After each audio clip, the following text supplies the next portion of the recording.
29 ta' Novembru Beatu Dionisju tan-Nattività u Beatu Redent tas-Salib, martri, ħadu l-martirju fis-sena 1638. Il-Beatu Dionisju kien saċerdot u l-Beatu Redent kien għajk, it-tnejn Karmelitani skalzi, Terezjani, u sofrew il-martirju Summatra. Dionisju kellu 37 sena, kien għadu kif ġie ordnat saċerdot u kien ilu biss 4 snin Karmelitan. Qabel huwa kien navigatur professjonali u jagħmel il-mapep. Xi mapep tiegħu jinsabu ppreservati fil-Mużew Brittaniku. U kien jismu Pierre Bertholot u twieled fin-Normandija, beda jaħdem fuq il-baħar u inqabad mill-pirati Orlandiżi fl-ewwel vjaġġ tiegħu lejn l-Indi. Wara li nħeles mill-ħabs f'Ġava huwa mar f'Malakka, innegozja xi ftit għal rasu u ħal kman ta' vapur Portugiż. Kien f'Goa meta ġie f'kuntatt mal-Karmelitani Terezjani. Il-Beatu Dionisju nħatar kappillan ta' spedizzjoni Portugiża f'Sumatra u l-Beatu Redent li qabel serva bħala soldat fl-Indja qabel ma daħal għajk ingħażel bħala assistent tiegħu u ma nqabdu priġunieri kważi mill-ewwel malli waslu u nqatlu għax ma ridux iħaddnu l-Iżlam.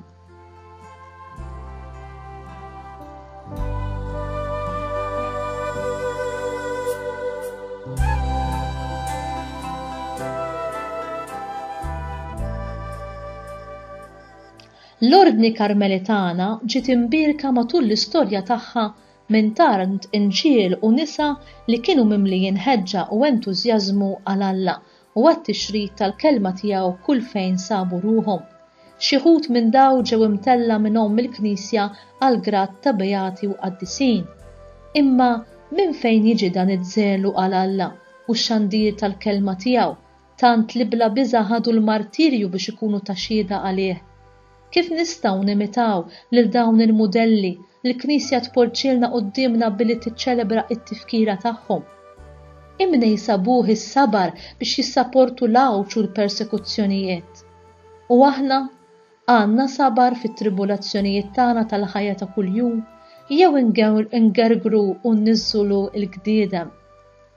Dan li ġej huwa rapport ta' dak li qal il-Papa Franġisku f'omilija tiegħu bl-isem Ferħ fis-Sabar, it-3-7 ta' Mejju tas-sena 2013. Il-Papa jipproponi l-ispirtu ta' sabar imwettaq mill-ewwel martri nsara. Dawn kienu ferħana għax batew xi ħaġa f'isem Ġesu. Kienu tranquilli, kienu jkantaw, jitolbu u jbatu.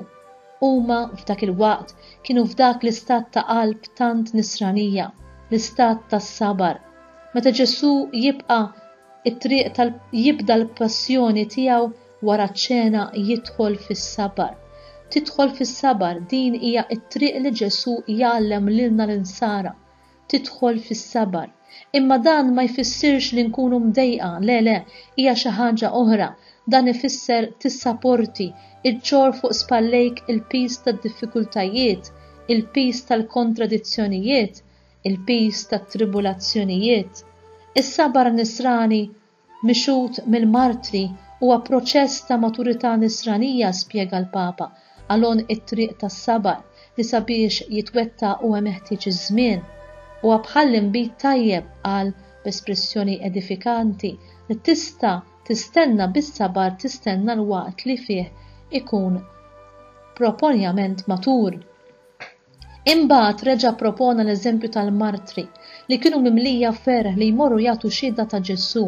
Quddiem it-tribulazzjonijiet m'għandniex inċedu għat-tentazzjoni ta' tgergir għax nisrani li jgerger kontinwament jieqaf li jkun nisrani tajjeb u jsir is-Sinjur jew is-Sinjura gergerilu. In-nisrani tajjeb jiskopri għal kontrarju is-silenzju fis-sabar. Dak is-silenzju ta' Ġesu li waqt il-passjoni esprima biss 2 jew 3 kelmiet meħtieġa. Madankollu dan ma kienx silenzju mdejjaq bħal ma kienx imdejjaq is-silenzju ta' Ġesu lis-saport tas-salib. Huwa dolorus, bosta drabi aktar dolorus, imma mhux imdejjaq għaliex il-qalb tinsab fis-slim. Mela li ġarrab bħal Ġesu bil-qalb fil-paċi jirrendina kuntenti.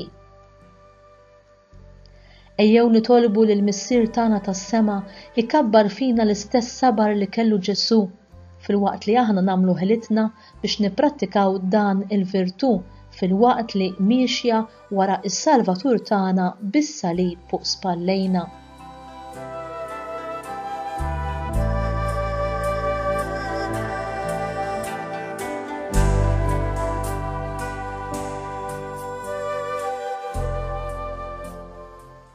Talba.